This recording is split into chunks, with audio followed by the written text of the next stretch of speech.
భయ్య బాలయ్య బాబు గారు బాబీ దర్శకత్వంలో 'ఎన్‌బీకే 100' అనే మూవీ చేస్తున్న విషయం అందరికీ తెలిసిందే. సో, ఈ మూవీ కోసం ఎంతమంది వెయిట్ చేస్తున్నారో పెద్దగా చెప్పాల్సిన అవసరం లేదు. ఎందుకంటే బాలయ్య బాబు గారి అభిమానులు 1000 కళ్ళతో ఎదురు చూస్తున్నారు ఈ మూవీ కోసం. సో, అలాంటి బాలయ్య బాబు గారి 'ఎన్‌బీకే 100' అనే మూవీ నుంచి 2 గ్లింప్స్ అయితే రావడం అయితే జరిగింది. అవి కూడా సూపర్ డూపర్ హిట్ అయ్యాయి సోషల్ మీడియాలో.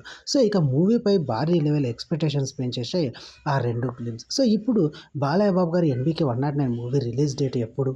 ఆ మూవీకి సంబంధించిన నేమ్ రివీల్ డేట్ ఎప్పుడు అనేసి అయితే సోషల్ మీడియాలోను అలాగే అటు అభిమానుల్లోనూ తెగ సందడి. సో అలాంటి సిచ్యువేషన్లో ఇప్పుడు సోషల్ మీడియాలో కొత్త వార్త తెగ సంచలనాలు క్రియేట్ చేస్తుంది. ఏంటో తెలుసా భయ్య, బాలయ్య బాబు గారి 'ఎన్‌బీకే 100' మూవీ ఇప్పటి వరకు మనం అక్టోబర్లో రిలీజ్ కాబోతుంది అనేసి అనుకుంటూ వస్తున్నాం. అంతేకాదు దీని పట్ల సోషల్ మీడియాలో కూడా వార్తలు హల్చల్ చేశాయి.